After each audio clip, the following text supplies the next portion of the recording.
মানুষের মধ্যেই অফুরন্ত আধ্যাত্মিক সম্পদ নিহিত আছে। মানুষের আত্মাই সর্বোচ্চ, মানুষ অদ্বিতীয়, অপূর্ব। বেদান্তের তিনটি মন্ত্র, স্বাধীনতা, একত্ব, অন্তর্নিহিত দেবত্ব। বেদান্তের ঈশ্বর সকলের ভিতরে। উপনিষদ থেকে একটি মহান উপদেশ লাভ করবার জন্য পৃথিবী অপেক্ষা করছে। সেটি হল সমগ্র জগতের অখণ্ডতা।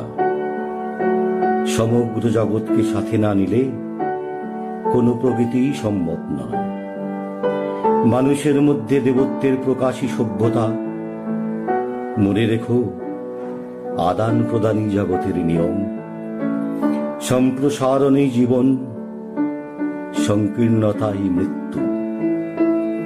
যে শিক্ষার উন্মেষে ইতর সাধারণকে জীবন সংগ্রামে সমর্থ করতে পারা যায় না, যাতে মানুষের চরিত্র বল, পরার্থপরতা, সিংহ সাহসিকতা এনে দেয় না, সে কি আমার শিক্ষা?